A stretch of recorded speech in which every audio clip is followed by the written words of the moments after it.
Assalomu alaykum. Bugun sizlar bilan birga Sharqiy O'zbekiston tarixiy va ma'rifatli maskanlar Xo'jobod tumani hamda Manak ota ziyoratgohi haqida qiziqarli sayohatga chiqamiz. Tarix bu faqat kitoblardagi sahifalar emas, u bizni o'rab turgan tarixiy joylarda yashaydi. Ushbu videoda ana shunday maskanlar bilan yaqindan tanishamiz. Rivoyat qilishlaricha, Xitoyning Qashqar karvoni haj safaridan qaytayotgan paytida shu yerda to'xtab, qariyb 2 oy yashaydi.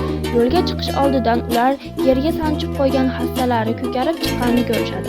Shunda bu yerning tuprog'i unumdor degan xulosaga kelib, shu hududda qolishadi. Va xalq orasida esa bu maskan hojilar obod qilgan yurt ma'nosida Xo'jobod deb atala boshlaydi. Ammo tarixiy manbalarda shaharning nomining kelib chiqishi mashhur ulamo Xo'ja Abdullo Mavloniy qozi nomi bilan ham bog'lanadi. Hozirgi kunda bu hudud Xo'jobodning markaziy qismi hisoblanadi. Atrofidagi savdo do'konlari va masjidga ham 7 chinor nomi berilgan. Afsuski, vaqt o'tishi va tabiat ta'siri sabab o'sha 7 ta chinordan biri qurib qolgan. Qolgan daraxtlar esa hanuz o'sha maskanning o'tmishidan eslatma bo'lib turibdi.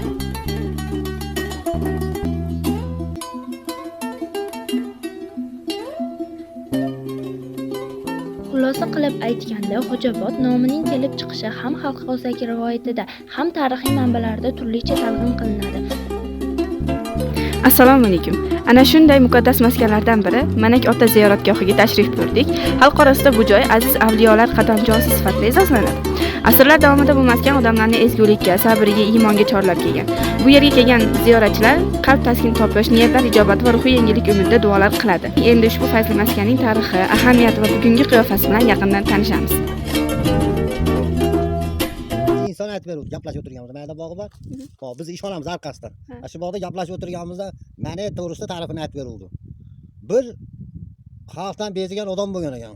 Uzuqor odam bo'lgan ekan, o'g'il qilib tirikchilik qilar ekan.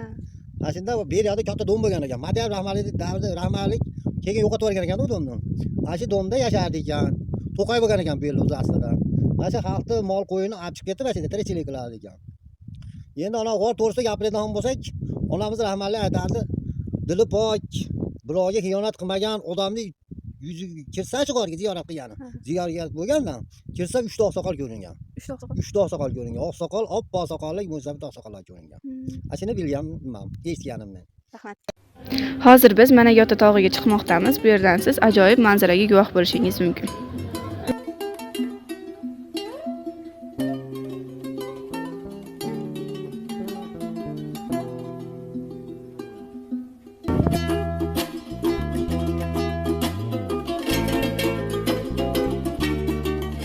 Tog'ning ustida ajoyib sirpanchiqqa guvoh bo'lishingiz mumkin. Bu sirpanchiqda ziyorat uchun kelgan odamlar sirpanishadi.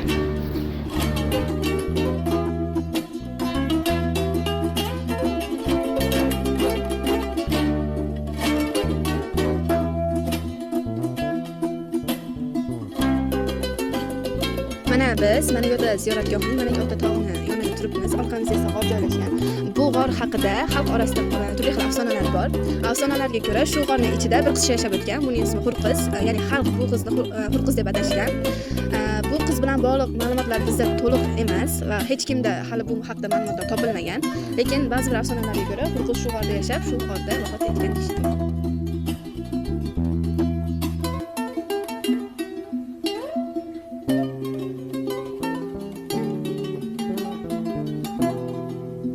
Mazkur ziyoratgohimiz ichida shu yerning egasi bo'lgan shaxs, ya'ni Manak otani qabrlari shu yerda joylashgan va ko'rishingiz mumkin. Manak ota 1762-yil 7-yanvarda vafot etgan. Bu kishi bu yerda odamlarga boshpana berib, xalqqa yordam bergan. Shuning uchun bu ziyoratgohimizda Manak ota nomi bilan atashgan.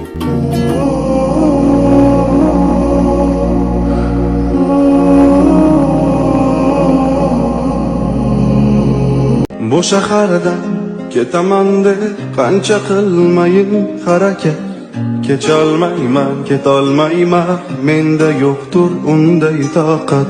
Ketgim kelar bu yerlardan, qani edi voz kecholsam, ketar edim.